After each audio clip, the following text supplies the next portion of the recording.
નમસ્કાર મિત્ર યુટ્યુબ ચેનલમાં ગુજરાતમાં ભારે વરસાદ સાથે તોફાની વાવાઝોડાની આગાહી કરવામાં આવી છે। 120 થી લઈને 140 કિલોમીટરની ઝડપે ભારે પવન ફૂંકાશે।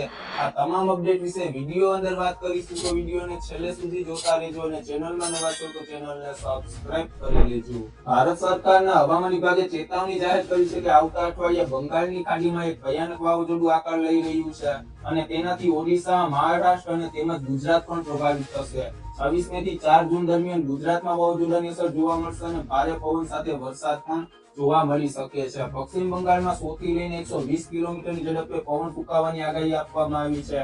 જાણીતા આગાહીકાર અંબાલાલ પટેલે પણ ગુજરાતમાં વરસાદ સાથે ભારે તોફાનની આગાહી આપી છે। 22 મે ની આસપાસ બંગાળની ખાડીમાં ભીષણ ચક્રવાત આકાર લેશે અને મે મહિનાના અંત અને જૂનની શરૂઆતમાં આ વાવાઝોડું ગુજરાત પર ત્રાટકશે। તો એક વાવાઝોડાથી નુકસાનીનો સર્વે પૂરો નથી થયો ત્યાં ગુજરાત પર વધુ એક વાવાઝોડાનો ખતરો મંડરાઈ રહ્યો છે।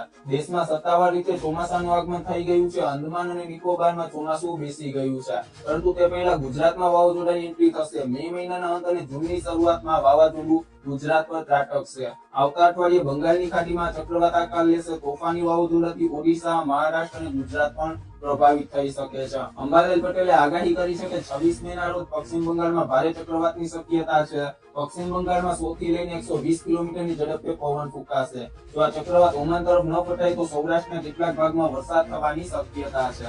અંબાલાલ પટેલે કહ્યું કે 26 મે ના રોજ પશ્ચિમ બંગાળમાં ભારે ચક્રવાતની શક્યતા છે। દક્ષિણ પૂર્વીય તટ ઉપર તેની ભારે અસર થશે। પશ્ચિમ બંગાળમાં ભારે વરસાદની શક્યતા છે। આ સમયે 100 થી લઈને 120 કિલોમીટરની ઝડપે પવન ફૂંકાશે। અરબ સાગરમાં મે મહિનાના અંત અને જૂનની શરૂઆતમાં ચક્રવાત બનશે।